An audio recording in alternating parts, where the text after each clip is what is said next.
what is your opinion of prenups, or how would you actually pitch a prenup to someone? The way that I would pitch it is when you get married, there's a contract that's assigned to you by the state. That contract can benefit you or it can actually work to your detriment. You have the option of putting in whatever you and your partner agree to in there and personalize it for yourself. It's kind of like, do you want to take the car that the dealer gives you, or do you want to soup it up and add all of your things? You can do either. Or I don't really know why anyone would take what the state gives you. It's not always going to be beneficial. I've been married and I signed the state contract, Yeah. and but the idea that anyone, Yeah.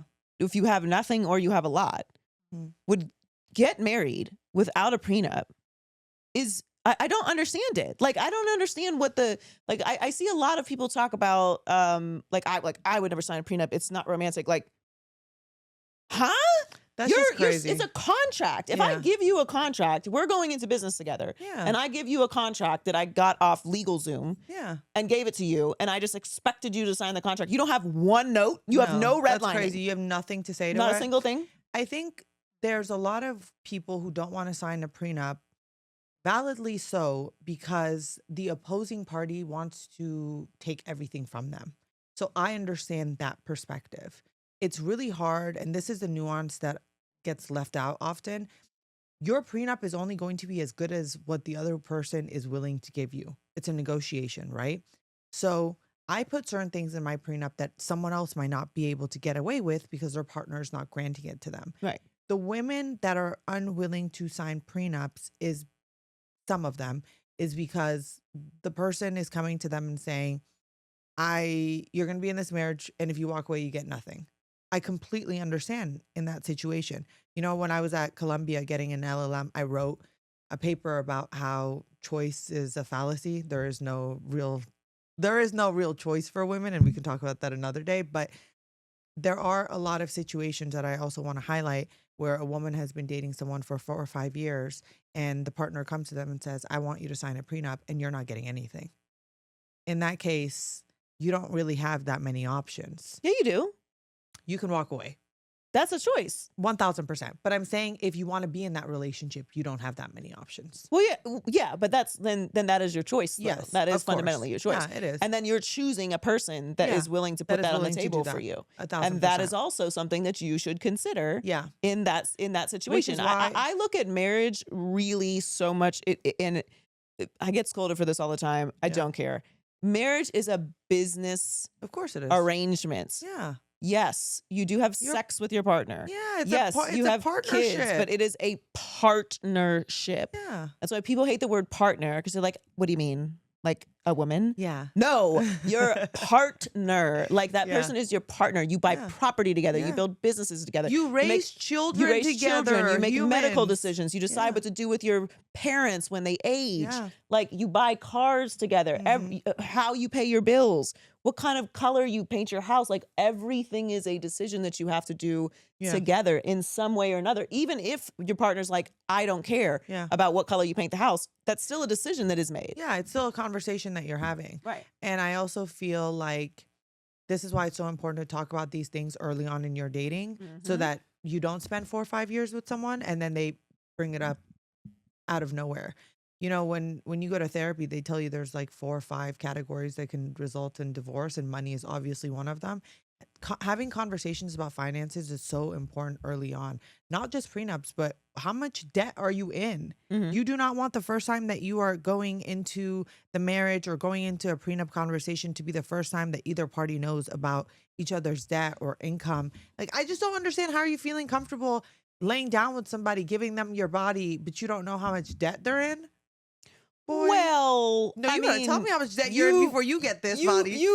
You've given up that ass without knowing how much debt they're in. Yeah, but I was like 17. I was like 17. Well, I didn't have debt then. Yeah, I didn't have debt then. No, I understand what you're saying. I'm saying on a more serious level. No, I completely agree. And when I was younger, and even when I was, in these very serious situations, I have a lot of, anxiety about money just from growing up without money. So it can feel very invasive Yeah. to talk to people about that. But if you are going to build a future with someone, Yeah. it is the same as a business. If we go into business together and I have defaulted on loans and I have liens on properties and I, have this much debt, and so I'm going to want to get a return right away and all these things, and we go into business and don't talk about that, that's a bad business arrangement. Yeah, it's a bad So business I just deal. think that the branding of prenups is just very, There's just a lot of taboo yeah. also around anything money related, Yeah. right?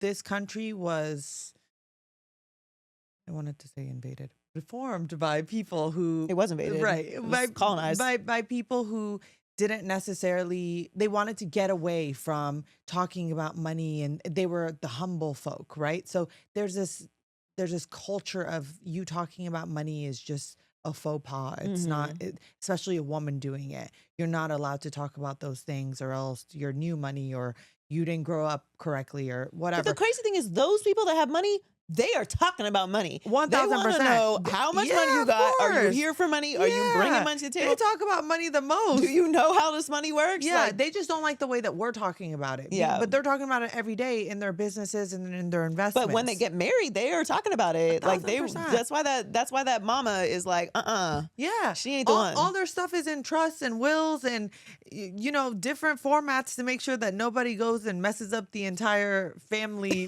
funds. Structure. There's all of that exists. But listen, I get you not wanting to get a prenup early on. I've been, I guess with the time that I got married, I've been engaged 4 times. I was just like, I was a lover of becoming a wife. I grew up in a culture and in a family where that was the pinnacle of success. So everything I did in my life was in order to make me a more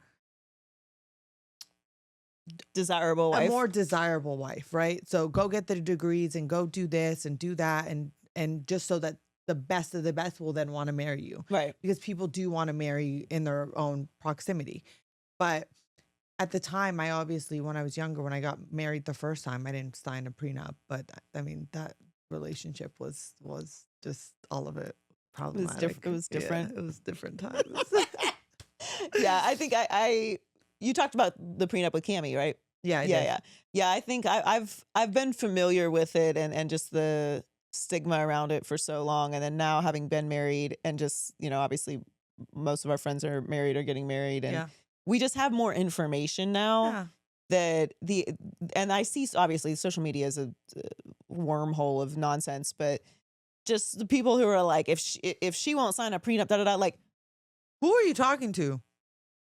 Who are you talking to? Who for what? I know, and it's always the people who have 2 bricks and some hay. Like, ain't nobody wants your bricks or hay. And then they can't make another brick because they got to save that hay. No, like it's and listen, you should want her to sign a prenup. Yeah. It doesn't mean. Well, I also think the other part of the prenup conversation is that people feel like you're preparing for it to end. I think but then why do you have insurance? Why do you have insurance when you go to the doctor? Are you preparing to die?